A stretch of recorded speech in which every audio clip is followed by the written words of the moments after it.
angleze. Let's talk in English. Të flasim anglisht çdo ditë duke ndjekur programin Let's Talk in English në orën 14 në Radio Emanuel. Thanks for taking the time to learn English here with us. I know learning a new language can be hard work, but we believe in you. Situata plot humor, argëtim dhe informacion vinë në familjet tuaja përmes programit Let's Talk in English. Mësojmë rreth teknologjisë, artit, kulturës dhe fushave të ndryshme të jetës, duke ndjekur këtë kurs radiofonik të gjuhës angleze. Let's talk in English. Every day. That's the way. Let's talk in English. Rikthehemi sërish në studio miq për gjithë ju që ndoshta sapo keni hapur radion, jeni duke ndjekur programin Music Plus drejt përse drejti në valët e Radio Emanuel dhe në fakt në hyrje të puntatës së ditës së sotme unë kam prezantuar shkurtimisht në studio është plot sot edhe me një kup fitoreje. Kam pikërisht disa nga përfaqësuesit e kolegjit Preka, fitues të edicionit të 18 të Rin Show. Me mua në studio në ditën e sotme është Sara, është Elena dhe Rei. Përshëndetje, mirë se keni erdhur. Përshëndetje, faleminderit për ftesën.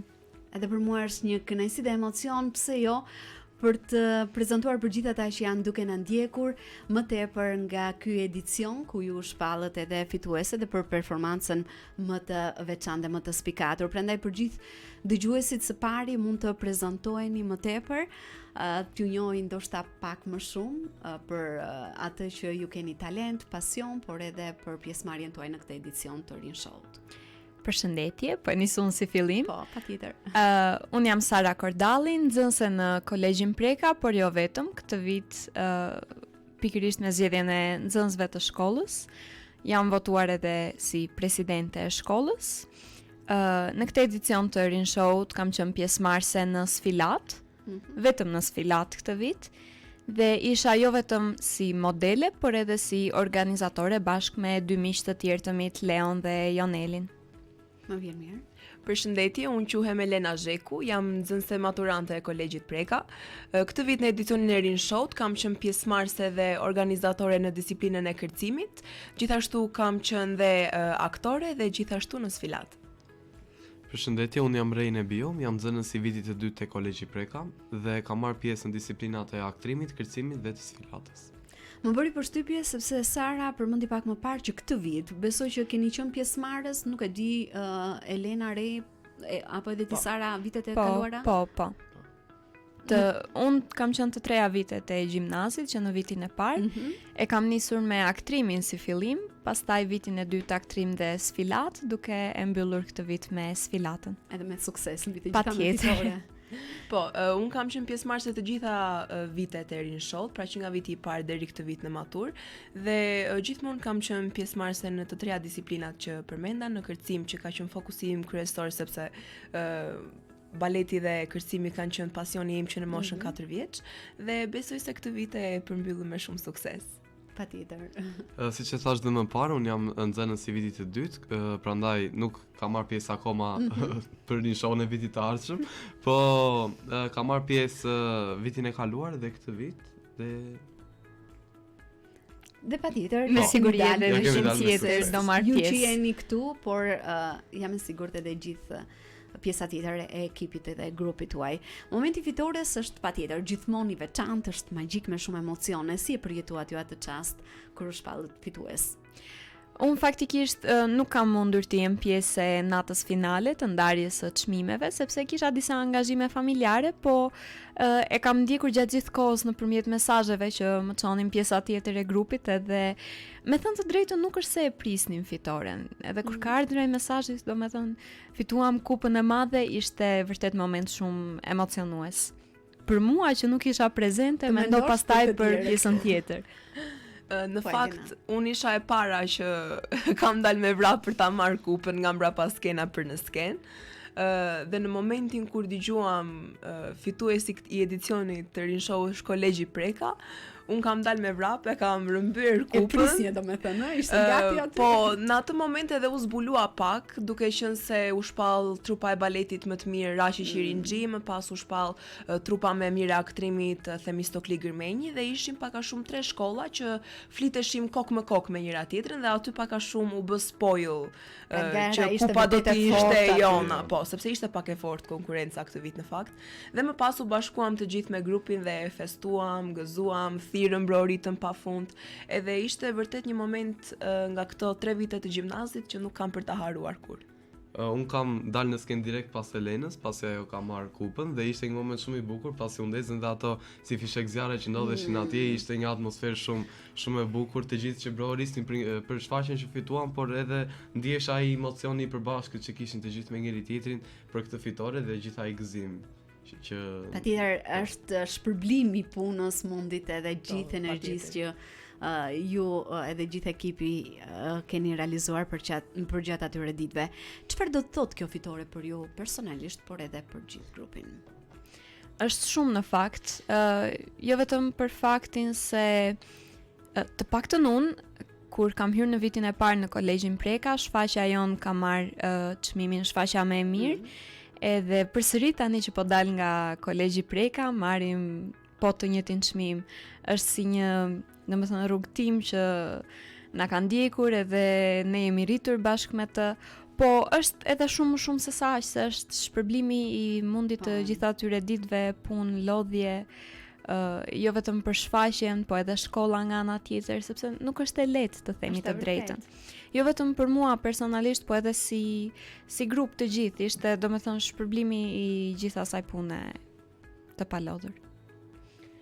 Personalisht është një simbol i punës të palodhur, jo vetëm time, por patjetër edhe të gjithë grupit, duke qenë se, siç thash dhe më parë, u mora më tepër me pjesën e organizimit dhe të koreografisë të gjitha baleteve. Edhe kjo nuk është e lehtë. Kjo nuk është e lehtë, sepse mendoj që kërcimi, jo sepse u mora unë, por është vërtet një disiplinë shumë e vështirë, sepse është diçka që kërkon disiplinë. Për më tepër kërkon pak mungesa, kërkon organizim, lodhje, stres dhe patjetër kur je thjesht një 18 vjeçare që ke përgjegjësi për koreografinë e 20 vetave, është pak stres mbi kurizin tënd, por mendoj se e realizuam më së miri dhe patjetër është një simbol i punës të palodhur të gjithëve, sepse tregon edhe bashkëpunimin, grupin, patjetër, simbole edhe i dashurisë të gjithë grupit, sepse nëse nuk ka bashkëpunim dhe dashuri, kupa nuk mundet që të vijë, sepse nuk bëhet e mundur që puna dhe mesazhi të transmetohet njëjtë dhe emocioni në skenë. Është patjetër sepse siç e din pjesa më e madhe, ne në shkollë kemi një shprehje që për ne të kolegjit Preka koha jonë është Flori, duke qenë se kemi ngarkesë të papar me mësimet dhe ishte një përkushtim shumë i madh. Po, ishte një përkushtim shumë i madh nga të gjithë ne. Edhe për shfaqjen kishim shumë më pak kohë se sa shkollat e tjera për tu përgatitur, duke qenë se ato javët e para që të tjerët bënin prova, edhe kishin nisur deri diku të ngrinin atë konceptin e shfaqjes, ne vazhdonim akoma jepnim provime të shkollës, që ishte domethënë një tjetër vështirësi që por besoj që kjo kupë patjetër, ishte një simbol ku ne i treguam të gjithëve që kolegji Preka nuk është vetëm shkollë për shkenca, por është edhe shkollë artistike. Është vërtet një punë e vështirë që domethënë një momente të vështira që kemi kaluar, pasi vërtet siç e tha dhe Sara, kemi nisur me vonesë dhe si të thuash kemi pasur pak atë presionin që të arrijmë shkollat e tjera dhe të jemi në të njëjtin nivel dhe imagjinoj stresin që mund të ketë kaluar Elena gjatë gjithë këtij rrugtimi dhe mundit që ajo ka kaluar për të arritur dhe për të krijuar diçka të bukur. Kam qenë unë i stresuar që mundohesha ose ne të gjithë bashkë që mundoheshim të krijonin diçka të bukur dhe ta ndihmonin disi Elenën dhe imagjino pastaj Elena se çfarë emocione ka ndjerë. Tym. Ne do të vazhdojmë të flasim edhe më tepër në lidhje me fitoren tuaj me këtë edicion të 18 të Rin Show, por në këto momente do të kemi një shkëputje shumë të shkurtër muzikore për të rikthyer vetëm pas pak në studion e programit Muzik Plus. Vazhdoni që ndroni në valët e Radio Emanuel.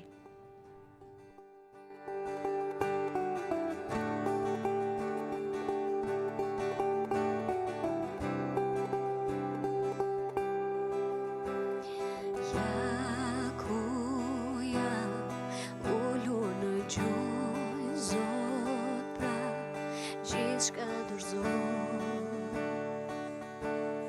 gjithçka dorëzoj.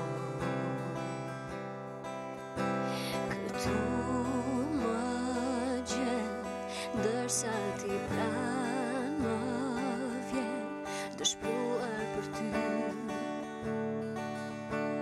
të shpruar për ty. Unë dorëzohem.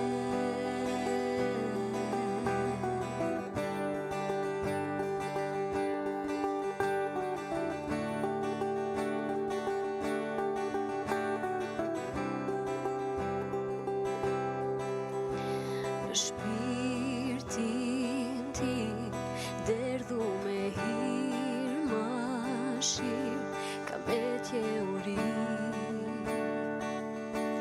kam etje uri.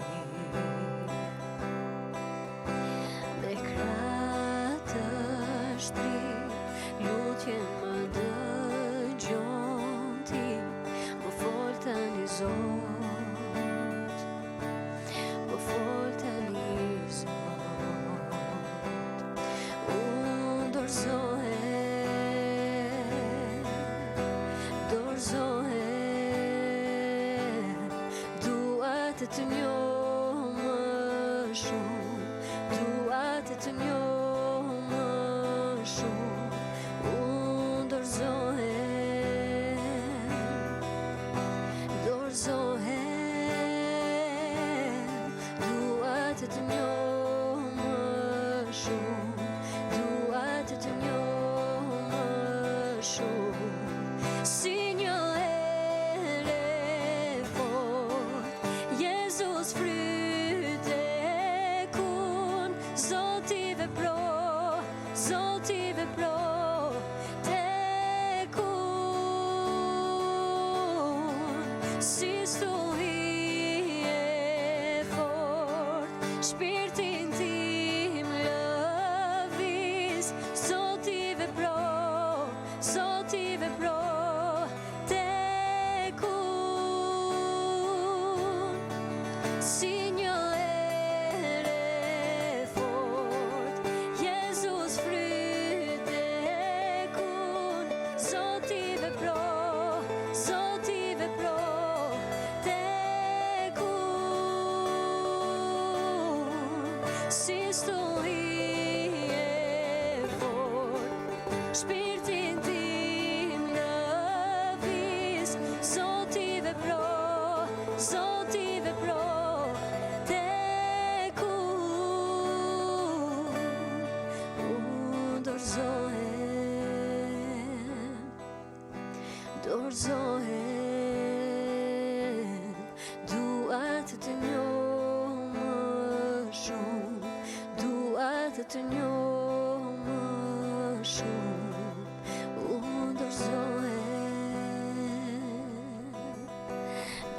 Unë dorëzohem është kënga që sapo keni ndjekur kënduar nga Gloria Nure. Rikthehemi në studio në programit Music Plus, në studio sot me Rein, Elenën dhe Sarën, të cilët janë duke prezantuar më tepër nga fitoria e tyre, jo vetëm e tyre personale, por gjithë grupit, nga ky edicioni 18 i Rin Show. Dhe në fakt pak më parë ne folëm për ato momentet e vështira, por ajo që dua të pyes në këtë moment është se patjetër çdo sukses, çdo fitore ka sfidat e veta, por duhet ndalem ndoshta tek një moment specifik, ai momenti më i veçantë që ju ka sfiduar, por ju ja keni dalë dhe e keni kthyer në forcë, në fitore. Cili ka qenë? Po, ka pasur shumë momente. Unë personalisht si pjesëmarrëse në sfilat do përzgjidhja të javën e fundit, duke qenë se ishim nga gjithë shfaqja edhe pjesëmarrësit që ishin numrimi i madh, diku te 50-55, ishin pjesëmarrës në sfilat dhe aq sa ishin, po aq kostume duheshin bërë për këta. Që pjesën më të madhe ta mendosh i kemi punuar vetë, nxënësit. Po janë punuar, pra ose janë bler një pjesë, pra baza e kostumit dhe pastaj janë shtuar detaje. Se çfarë kostumi do të përdornit apo? Po, deri diku po. Pra nga momenti që vendosëm tematikën e sfilatës, ne kishim një ide të kostumeve që do të bënim. Po, patjetër duke u konsultuar dhe me modelët, sepse fokusi ynë kryesor ishte rehatia e tyre, normal. Në fund të ditës ishin ata që do vishnin ato veshje dhe do performonin aty. Por që java e fundit ka qenë shumë stresuese për shkak të numrit të madh të kostumeve dhe kohës të limituar. Duhet i mbyllnim të gjitha edhe na dukej sikur kishim shumë pak kohë. Dhe ishte ajo dilema, do ja dalim apo jo, dhe nëse jo, çfarë do bëjmë, se duhet gjetur një zgjidhje alternative. Por që arritëm t'ja dalim fal bashkëpunimit me njëri tjetrin edhe për kushtimit që kishim të gjithë. Mendoj se pjesa më e vështirë për mua ka qenë patjetër pjesa e kërcimit final. Ishte një këngë shumë e ngarkuar e Rammstein, Mein Herz brennt, dhe siç e thash, kam qenë e vetme duke I punuar koreografit. Dhe marr parasysh që unë jam thjesht 18 vjeç, jam një kërcimtare, pra nuk klasifikohem në rangun e koreografes.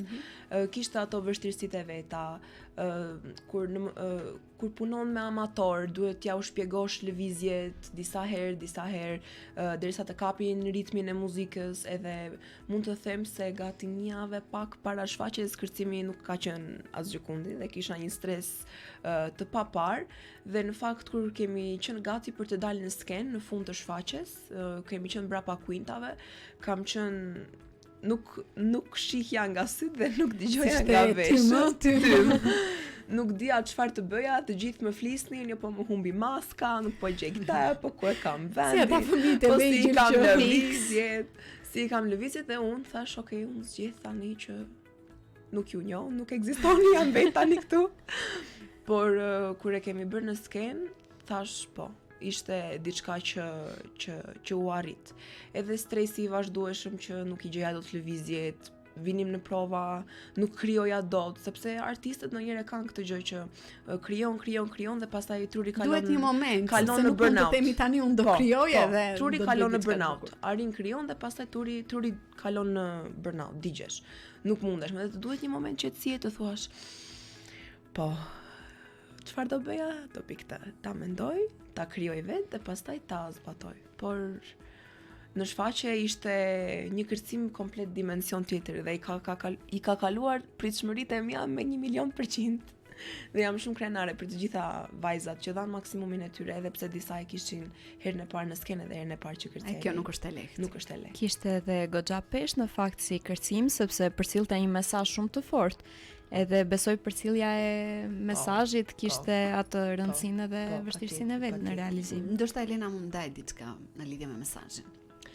E gjitha ka nisur kur u hasa me këngën Mein Herz brennt, duke qenë se ne jemi një shkollë që studiojmë lëndën e gjermanishtes, arja të kuptoja 3/4 e fjalëve dhe vetë kënga përkthehet zemra ime po digjet. Më pas jam bërë kurioze dhe kam thënë më pëlqen beati, më pëlqen vibe I këngës, më pëlqen Rammsteini, doja të bëja diçka heavy metal për t'i kthyer pak klas rinshot. Dhe kur hyra lexova më shumë për këngën, kuptova që ishte diçka më e thellë se tha thjesht një këngë heavy metal e Rammstein. Është një këngë që flet për frikrat më të errta të fëmijëve dhe mënyrën se si ne ja u vjedhim atyre fëmirin. Pra, në tekst vet ai flet për elfa me vesh të mëdhenj, me fytyra të errta, për demona, për gjinde, siç mund t'i quajmë ne në gjuhën, në jargonin ton, të cilët shfaqen nga jastëku I fëmijëve, manipulojnë kapakët e tyre të syve, shohin poshtë batanijes të tyre, futen në ëndrat, ju fshin lotët e tyre të ngrohtë, dhe është e gjitha një metaforë e ndërtuar mbi mënyrën se si ne po vrasim dhe po shkatrojmë fëmijët dhe botën e tyre kreative, sepse ëndrat e tyre po I vjedhim nga ata, po I vjedhim nga fëmiria dhe nga pafajësia e tyre. Dhe këtë mesazh doja të përcjellja që lejojini fëmijët të jenë fëmijë, mos I lëndoni fëmijët. Gjithmonë në lajme shoh vajza të cilat abuzohen nga familjar, që për mua është vepra më makabre. Shohim prindër të cilët dhunojnë fëmijët e tyre. Shohim mësues të cilët ju thonë fëmijëve ti nuk mundesh, ti je i paaft, ti nuk do bëhesh gjë në jetë, ti do përfundosh kështu, do përfundosh ashtu. Dhe këto gjëra e lëndojnë dhe e shkatrojnë një fëmijë. Dhe nëse dikush mund ta ketë parë kërcimin, niste me një dhomë gjumi në projektor dhe gjysma e grupit ishin të shtrira në pozicionin e fëmijës duke fjetur. Dhe më pas gjysma tjetër e grupit hynin me maska të frikshme të vendosura në fytyrë me stil Rammstein. Ato hynin në skenë në pozicione të frikshme, duke i tunduar, ju uleshin, i zgjonin, ju kapnin kokën, duke një metaforë që ne ju hym në kokë. Pra ne po manipulojmë mendimet e tua. Ishte për mua më shumë një revolt, një protest, duke ngritur zërin për ata fëmijë të vegjël që nuk mund të jenë zëri i tyre. Dhe në fund mbylleshe me një grup prej 10 fëmijësh, të cilët dilnin në skenë, bënin një lojë Roza Rozina dhe një mesazh që jepeshe në videoprojektor për të mos shkatruar botën e fëmijëve, sepse një botë që mund të ishte e bukur, më nuk ekziston. Dhe mendoj se është përcjell emocioni më bukur. Një mesazh vërtet shumë i rëndësishëm dhe mbi gjitha shumë aktual në realitetin në cilin e jetojmë. Por personalisht për mua, vështirësia më e madhe ka qenë realizimi i duetit të baletit që kam bërë me Elenën, kur jemi marrë gjatë gjithë kohës me kërcimin e madh për cilin foli Elena pak më përpara. I gjithë fokusion ka qenë tek realizimi i atij kërcimi, tek përcjellja e këtij mesazhi dhe sepse edhe lëvizjet që ne kemi bërë brenda kërcimit përcjellin një mesazh, kanë fjalët e tyre. Pra është një formë të shprehurit pa folur. Dhe i gjithë fokusion ka qenë atje deri në momentin e javës së fundit të shfaqjes kur ne u kujtuam që nuk kishim bërë akoma duetin dhe ishte për të dalë në skenë për 2 ose 3 ditë. Nuk ishim pasur mundësi edhe për prova, pasi ishin ditët e fundit, shkollat zinin dhomat e provave, shkollat e tjera domethënë dhe momenti kur ne kemi pasur kohë për të realizuar duon ka qenë dita para shfaqjes. Në darkë në orën 10 me 11 të darkës, ku kemi kërkuar pak edhe ndihmën e profesionistëve, siç është profesore Blerta Balliu dhe Belliu. Dhe me ndihmën e saj kemi arritur ta realizojmë duetin e kërcimit dhe të nesërmen e kemi nxjerrë në shfaqje. Detyrimisht nuk ka qenë vetëm një vështirësi fizike, por vështirësitë më të mëdha zakonisht janë ato psikologjike dhe mendore. Emocionet që ne po bëjmë prova gjenerale, gati çdo gjë është mbyllur dhe ndërkohë kur dilte numri i duos, ne nuk ishim asgjë gati. Ato emocionet e provës gjenerale para ditës së shfaqjes ishin shumë të mëdha. Dhe në momentin që ne kemi mbyllur, ka qenë një çlirim i madh, po edhe gëzim që arritëm. Mirë, mbas këtij triumfi, mbas fitores, si ja vlen që t'i ndajmë edhe këto momentet e fshehta sfiduese, për secilin prej jush edhe për gjithë ata që janë duke na ndjekur. Por një tjetër pyetje që kam në këtë moment është për ata që ndoshta nuk shfaqen, ose ata që unë i kam quajtur heronjtë e padukshëm pas jush, cilët kanë qenë që ndoshta ju kanë mbështetur në çdo hap edhe në gjithçka që keni realizuar. Në radhë të parë prindrit, që nga momenti që vendosa që të marr pjesë në Rin Show përsëri këtë vit, kanë qenë të parët që më kanë thënë po, nëse e ke me qejf, vazhdo edhe bëj atë që di të bësh më së miri. Pastaj patjetër që kanë qenë mësuesit, që kanë qenë një mbështetje e vazhdueshme, duke na pyetur, duke na ndihmuar, po edhe duke qenë prezent në shfaqje. Do të thotë shumë që ti kesh aty duke të parë dhe duke të mbështetur, duke të duar trokitur në çdo moment. Edhe ndoshta duke zbuluar disa talente dhe anë të tjera për ju. Tonat, atë na thanë shumë mësues që pas shfaqjes, na thanë shumë mësues që ju kemi parë në një mënyrë që nuk e kemi pritur asnjëherë që ju do kishit qenë. Edhe patjetër nuk mund të lëm pas as miq që kanë qenë edhe pjesëmarrës në shfaqje, edhe janë bërë dhe psikolog për ne në prapa skena, si pjesëmarrësit edhe jo pjesëmarrësit kanë qenë ata që na kanë mbështetur edhe na kanë ndihmuar gjatë gjithë kohës. Patjetër, siç tha edhe Sara, mbështetja jonë më e madhe ka qenë familja. së pari në anën financiare, por gjithmonë edhe në anën emocionale edhe fizike kanë qenë atje për ne, sepse gjithmonë shkoja e stresuar pas pra, o mami, po s'po ma bëjnë dot, i thoja, ama ta lë fare, po jo biri mami, më dështë më që ta lësh e bën ti, Elena, më dështë më e bën. Edhe duke qenë se unë jam marrë gjithë jetën time me art që në moshën 4 vjeçare, mami ka qenë gjithmonë mbështetja ime më e madhe. Gjithmonë i ka financuar investimet në art, më ka mbështetur të shkosh në prova, të merresh me art, të dalësh në skenë, të vazhdosh piano, të bësh kërcim, të bësh aktrim, gjithmonë të jesh një njeri i kompletuar dhe mami gjithmonë ka qenë mbështetja ime më e madhe. Por përveç kësaj ka qenë edhe ata njerëzit që janë mbrapa kuintave, ata që nuk dalin në skenë. Mbështetje shumë e madhe për mua ka qenë shoqja ime Tea, që jeton në Tiranë, edhe gjithmonë çdo ditë pas provave merrja në telefon, Tea, u çmenda, Tea, lojta, do ta le fare, nuk munde. Por gjithashtu edhe një profesore imja do ta quaja, që ka qenë regjizore në një shfaqje më përpara, Ilda Pepi, më ka qëndruar pranë gjithmonë dhe më ka ndihmuar në përgatitjen e shumë prej aksesoreve të mia të vogla. Ka përgatitur maskën, më ka përgatitur atë kurorën që vjan në kokë në sfilat, më dëgjonte gjithmonë çfarë kisha.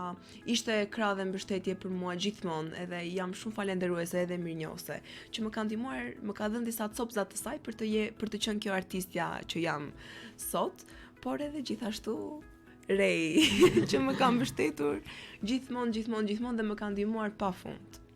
Jam shumë mirënjohës për të gjithë. Edhe unë do të ndoja të njëjtin mendim me vajzat, sepse gjithmonë mbështetja më e madhe për çdo janë prindrit e vet. Sa herë kur kemi ardhur në prova, kemi qenë të mërzitur, kemi pasur ato mendimet tona, ta lëm fare, mos e vazhdojmë sepse është një presion ndonjëherë që vërtet të pushton dhe nuk të lejon të ndihesh i lirë ose të ndihesh komod me veten. Por gjithmonë ka qenë ajo mbështetja që janë pjesë e gjithë procesit të punës, janë mendime që detyrimisht duhet të kalojnë në mendjen tonë përpara se të nxjerrim diçka të bukur. Dhe gjithmonë ka qenë mbështetja për që ne ta vazhdojmë këtë gjë dhe të mos dorëzohemi asnjëherë.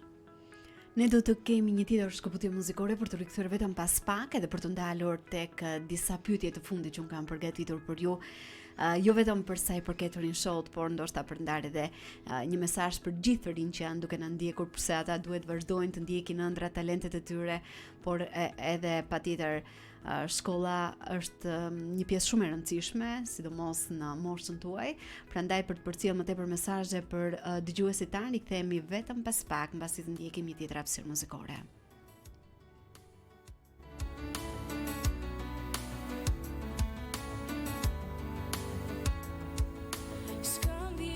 Timit i zotimje, forcën e jetës të kam.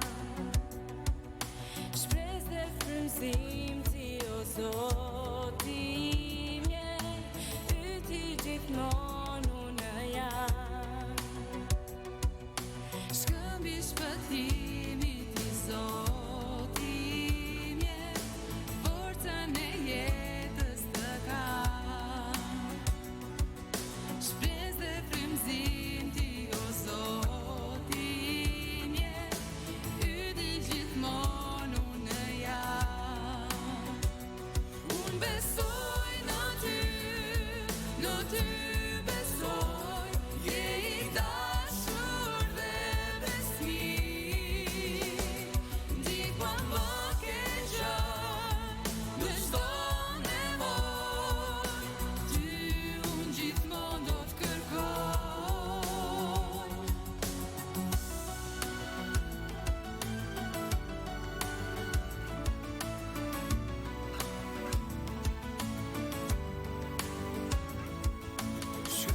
Shpëtimit i zotimje, forcën e jetës të kam.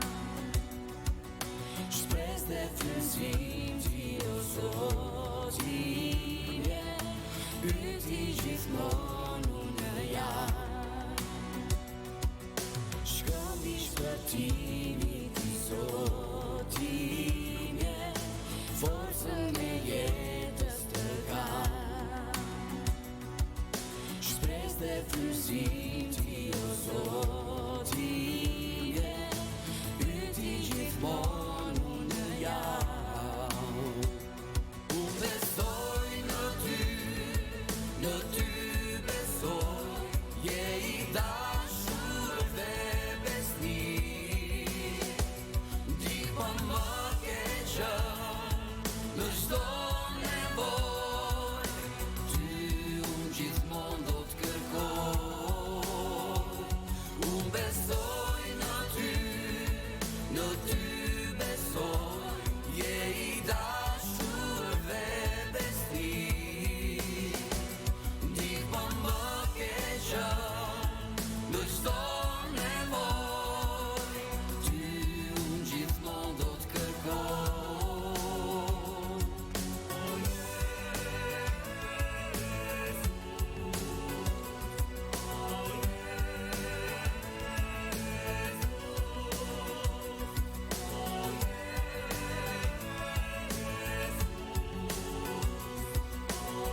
shpëtimit është kënga që na rikthen në studion e programit Music Plus dhe në këto momente do të ndalemi tek jo vetëm një disiplinë apo një performancë, por tek të gjitha ato që ju si grup nga Kolegji Preka performuat në edicionin e 18 të Rin Show. Prandaj e gjithë performanca patjetër ka prekur edhe publikun, gjithë ata që ju kanë ndjekur, ju kanë duar trokitur. Por cili ishte mesazhi që ju keni dashur të përcjellni përmes saj?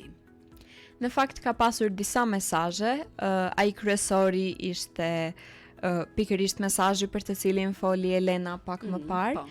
Që deri diku lidhej edhe me njërin nga sfilatat që ishte ajo e cirkut, edhe sfilata e cirkut në vetvete ka qenë një formë revolte që domethënë ka pasur veshje të frikshme me krahë të mëdhenj, me ngjyra të errta që ishin që në një linjë si të po, thuash. në një linjë si të thuash. Në atë që Elena prezantoi.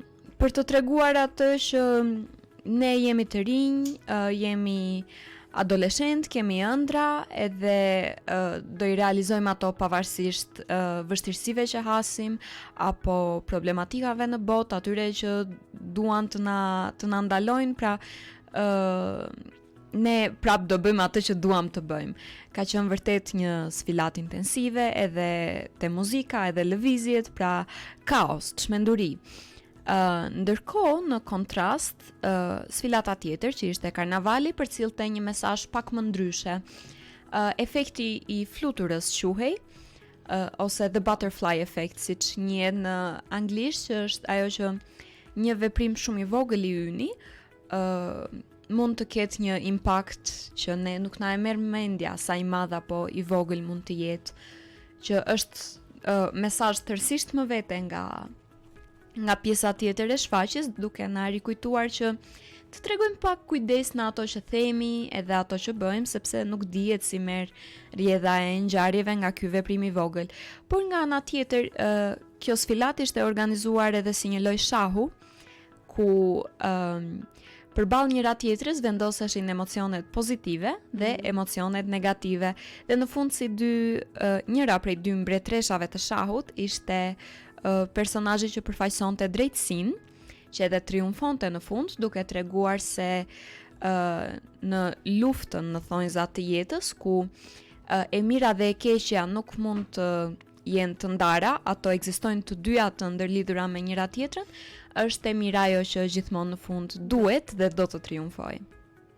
Performanca për të cilin unë dua të jap mesazhin është përsëri dueti i baletit që unë bëra me Elenën. Kjo performancë krijon një sfond të dy të dashuruarve, të cilët pavarësisht çdo pengese ose toksiciteti ose vështirësie që mund të kalojnë në marrëdhënien mes tyre, ata dashuria midis tyre përsëri triumfon, dhe pikërisht ky është mesazhi që unë dua të jap. Jo vetëm në dashurinë romantike, por edhe në dashurinë midis njëri tjetrit, dashurinë që mund të kemi për prindërit ose për shoqërinë, sa herë pavarësisht të gjitha vështirësive që ne mund të kemi ose keqkuptimeve me njëri tjetrin, ajo që gjithmonë do të triumfojë është dashuria, sepse ajo na bën të jemi njerëz, na bën të jemi human dhe të kemi këtë anën empatike për njëri tjetrin, pra të mos jemi thjesht qenie të ftohta, të cilët gjykojnë racionalisht dhe mundohen të gjykojnë njëri tjetrin, por edhe në një farë mënyrë të kuptojmë veprimet që ka bërë dikush, ose si në një farë mënyrë të tolerojmë një person për të cilin ne ndjejmë një farë dashurie dhe të mundohemi të kuptojmë njëri tjetrin. Le të mos harrojmë ne jemi krijuar nga dashuria. Po. Sa i rëndësishëm është një event si Rin Show për ju në zbulimin edhe në zhvillimin e talenteve të reja, qoftë edhe për të njohur më tepër veten, edhe për t'i demonstruar këto aftësi, talente që keni tek të tjerët. Mendoj se Rin Show është një nga aktivitetet që organizohet në qytetin e Korçës, ndër më të mëdha dhe më të rëndësishmet për gjimnazet. Ka një peshë shumë të madhe, sepse është një mënyrë në të cilën ne zbulojmë se çfarë talentesh kemi. Janë shumë të rralla ata nxënës që e kanë kuptuar që në vegjëli se çfarë talentesh kanë. Pra unë për shembull jam ndikur nga familja që në moshë të vogël për kërcim e kam zhvilluar talentin tim, kam pasur mundësinë të jem edhe në skena më të mëdha, por për të tjerë, për shembull si Ray, i cili nuk ka qenë ndonjëherë në balet, Rinshow ishte një mundësi perfekte, në të cilën ai zbuloi se ka shumë talent në të kërcyer dhe e ka plastikën e trupit, e ka aftësinë ta jap atë emocionin bruto. Pra është i pa përpunuar, të themi në thonjza, e ka aftësinë ta jap talentin. Që në momentin që ti e konsumon veten tënde si artist duke bërë prova, bërë shfaqje, ti nuk mundet do ta japësh atë lëvizjen bruto siç të vjen nga shpirti, sepse futet edhe teknika brenda. Pastaj fillon mendon edhe një disa element. Po, sepse duhet të fusësh teknikën, po. Shohim shumë të rinj të cilët dalin si talente të pazbuluara ndonjëherë më së tepërti në fushën e aktrimit. Shohim që çdo vit Akademia e Arteve në Tiranë për disiplinën e aktrimit dhe të regjisë ka gjithmonë të rinj nga qyteti i Korçës dhe janë pikërisht këta të rinj që zbulohen nga Rinshow. Kjo është një pasuri tjetër akoma më e madhe për qytetin tonë, që ne i japim hapësirë artistëve ta zhvillojnë talentin e tyre, ta shprehin atë, sepse ju të gjithë kanë aftësinë të shprehen me fjalë. Disa duan të shprehin me muzikë, me piano, me këngë, me balet, dhe është mënyra perfekte edhe për t'ju dhënë atyre eksperiencën. Sepse në fundit nuk do të jemi vetëm mjek, inxhinier, doktor dhe jurista të mirë, por të gjithë duhet ta kemi një shpirt artisti brenda nesh, gjithmonë. Është një aktivitet në të cilin e duhet jemi vërtet mirënjohës që na jepet mundësia, Qendrës së Artit, Kulturës dhe Inovacionit që investon për ne, por edhe bashkisë që vazhdon ta mbaj gjallë këtë traditë, sepse është edicioni i 18. Kështu që shpresoj shumë që edhe kur të vi pas 10 vitesh ta gjej Rinshon aktiv ende në qytetin tim. Siç e tha edhe Elena, Rinshow është një organizat ose një organizim shumë i rëndësishëm. Po, një event shumë i rëndësishëm sepse arrin të zbuloj talente të reja. Elena përmendi pak edhe se si në Akademinë e Arteve shumica e personave vinë nga qyteti i Korçës dhe kjo jo pa shkak, sepse këto talente arrin të zbulohen pikërisht për shkak të Rinshowut. Prandaj njësoj siç mund të ketë edhe në Korçë edhe në shumë qytete të tjera të Shqipërisë mund të ketë talente pafund, të cilat nuk arrin të zbulojnë ose nuk kanë fatin për të zbuluar. Prandaj duhet të bëjmë thirrje për të gjithë Shqipërinë dhe për të gjitha bashkitë ose institucionet që merren me këtë pjesë që të nxisin të rinjt të shfaqin talentet e tyre ose të arrijnë të zbulohen. Ne jemi me fat si qyteti i Korçës që kemi një aktivitet të tillë dhe bashkia jon ka arritur të gjejë një lloj mënyre për të shfaqur këtë anë tonë dhe për të na zbuluar. Prandaj është një aspekt shumë pozitiv. Unë personalisht besoj gjithmonë që rinia është e ardhmja edhe është zëri i një kombi. Prandaj edhe shoh Rinshon si mundësinë më të mirë tonën, jo vetëm për të zbuluar talente, ashtu siç përmendën më parë edhe Elena dhe Ray, po edhe për të folur edhe për të përcjellë mesazhe që janë vërtet me vlerë. Pra në mënyrë që edhe të rriturit apo moshat më të mëdha të kuptojnë që kjo është rinia që një ditë do të ketë në dorë shtetin edhe vendin ton, edhe duhet të jenë në dieni se çfarë ne duam apo çfarë ne mendojmë që janë problematika. Është ai ndërveprimi i brezave. Po, i brezave, sepse është shumë i ndryshëm këndvështrimi i një personi më të rritur nga këndvështrimi i një personi më të ri. Janë botë të ndryshme, breza të ndryshme, edhe gjithçka ndryshon shumë shpejt. Po, patjetër. Prandaj e shoh edhe Rinshon si një mënyrë shumë të mirë, jo vetëm për të shprehur talentet tona, sepse është shumë e rëndësishme. Unë vetë kam shkruar gjatë gjithë pjesës më të madhe të jetës time deri tani, po për shembull aktrimin edhe sfilatën i gjeta te vetvetja vetëm në Rinshow. Nuk isha qenë më parë pjesë e skenës së teatrit si aktore apo si modele apo organizatore sfilate. Po nga ana tjetër edhe është ajo që thash, më dha mundësinë që edhe unë të shpreh disa parime të mia edhe opinione të mia që mendoj që duhen thënë edhe duhen shprehur në botë. Dhe në përfundim të kësaj bisede shumë interesante, unë kam marrë shumë prej jush dhe vërtet Korça është me fat që ka të rinj si ju, të cilët investojnë, japin shpirtin, zemrën dhe gjithçka, jo vetëm në aspektin e shkollës duke qenë nxënës të shkëlqyer, por mbi gjitha edhe në atë aspektin artistik sikurse e prezantuat. Prandaj në përfundim, pas gjithë fitores, ku e shihni veten në të ardhmen, ndoshta cilat janë synimet tuaja më të mëdha dhe do doja patjetër një mesazh për gjithë bashkëmoshatarët tuaj që janë duke na ndjekur edhe stepem për të shprehur më tepër veten edhe në aspektin artistik. Në fakt është pak e çuditshme kur e shpreh, sepse njerëzit kur më shohin pas rin show-t edhe pas aktiviteteve artistike, presin gjithmonë nga mua të them që po do vazhdoj në Akademinë e Arteve për koreografi ose për regji. Por jo, në fakt, unë edhe shumë pak kohë më ka ngelur në qytetin tim, dhe kur më parë me zje prisjatikja, tani po vjen shumë afër dhe më vjen shumë keq. Do të vazhdoj diçka komplet ndryshe nga ato për të cilat ne po flisnim deri tani.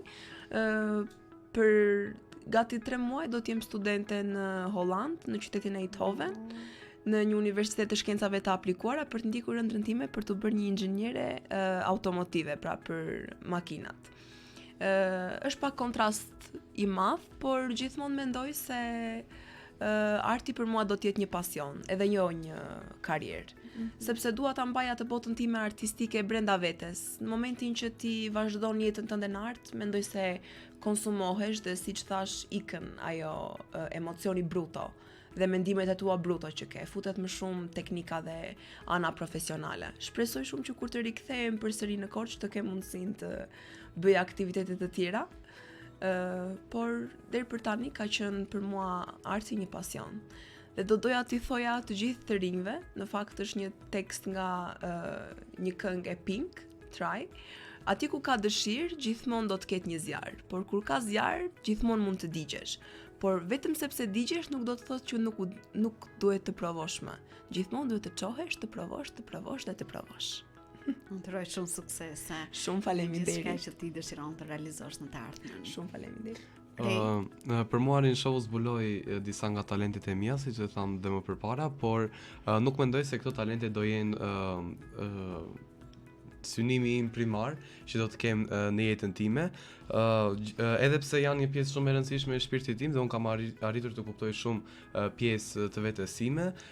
Besoj se do të mbeten thjesht një hobi për mua ose diçka për cilën unë mund të ndihem nëpërmjet të cilës unë mund të ndihem më mirë, por në përgjithësi do të mbeten, siç e thash, thjesht një hobi im dhe jeta ime më pas nuk e di ku mund të shkoj. Je ende në vit të dytë në gjimnaz që kështu ke më tepër kohë për të vazhduar edhe për të vendosur për studimet e tua. Ndoshta një mesazh për gjithë bashkëmoshatarët e tu, cili do të ishte? Të guxojnë, të provojnë, të njohin veten e tyre, sepse asnjëherë nuk e dim se për çfarë jemi të aftë ose çfarë jemi të aftë të realizojmë. Siç e thash më përpara, unë asnjëherë se kam ditur që mund të kërceja dhe kam arritur të zbuloj këtë anë të vetes sime dhe të përcjell mesazhe shumë të forta tek publiku, emocione shumë të forta. Dhe kam sjell diçka shumë të bukur në jetë, diçka që nuk do ishte sjell nëse unë nuk do kisha guxuar ose nuk do kisha mundur të mposhtja këtë frikën time për të dalë në skenë ose për të dalë nga kjo zona e komfortit ose e rehatit. Dhe kjo do të shërbejë patjetër. Prandaj I inkurajoj të rinjtë që sa herë të guxojnë për diçka që kanë vërtet dëshirë ta bëjnë, të shkojnë ta bëjnë dhe të mos e mendojnë dy herë. Sepse në fundi pas 20 vitesh askush nuk bëhet pishman pse e bëra, gjithmonë do se nuk e bëra. Vërtet Elina. Po, ka edhe një shprehje për këtë në anglisht që thotë better an oh well than an what if. Pra është më mirë të kesh një mirë shkoj ashtu si shkoj se sa një po sikur. Sa për mua, një tjetër anë e imja është pasioni për shkencat natyrore dhe për mjekësinë specifikisht. Dhe shpresoj shumë që kjo do të jetë rruga që do të ndjek, pra jam duke punuar fort për ta arritur si deg. Megjithatë, unë artin edhe letërsinë sidomos e kam pasur gjithmonë pjesë të vetes që në vegjëli. Nuk besoj se kam për ta ndarë ndonjëherë, megjithëse nuk do jem duke e zgjedhur si profesion timin. Por një mjeke patjetër, Patjetër, po, artiste në shpirt. Bie dakord edhe me ato që tha Elena të gjitha për të mos i përsëritur, po ashtu si thash, është një pjesë e imja që nuk besoj se do shuhet ndonjëherë. Do kem gjithmonë një qoshk brenda vetes për ta nxjerrë në atë kohën e lirë ose kur të kem nevojë të shprehem diku në një formë apo në një tjetër. Sa për një mesazh, mua më pëlqen shumë një shprehje nga filmi Poets, The Dead Poets Society.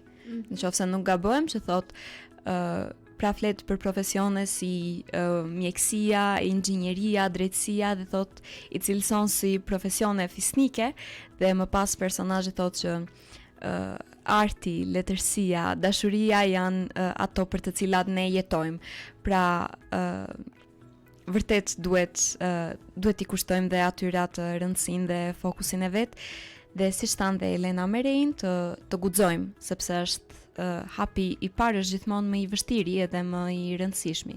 Pra është guximi ai që është më i vështirë për të ndërmarrë atë hapin e parë dhe më pas për të vazhduar. Rruga bëhet më lehtë. Po e rëndësishme është më pas, pse jo më fitore. Po, e rëndësishme është të kesh guxim që të provosh edhe të jetosh, të ushqesh shpirtin, ashtu si thuhet edhe në film, nëpërmjet artit, patjetër. Ju falenderoj vërtet shumë Sara, Elena, Rej që ishit me mua në studio, kënaqësi të zhvilloja këtë bisedë me secilin prej jush, të zbuloja më tepër nga bota juaj e brendshme edhe gjithçka që keni dhënë, sidomos në këtë edicion të 18 të Rin Show. Shumë suksese në gjithçka që ju dëshironi të realizoni në të ardhmen. Shumë faleminderit. Shumë faleminderit gjithashtu për ne, kënaqësi. Ne përfundojmë bisedën në studio në këtë momente me të ftuarit e ditës së sotme. Do të shkëputemi për të ndjekur një tjetër hapësirë muzikore. Vjen kënga Këndon ky shpirt nga Çimi dhe Nisa. Rikthehemi së bashku miq vetëm pas pak.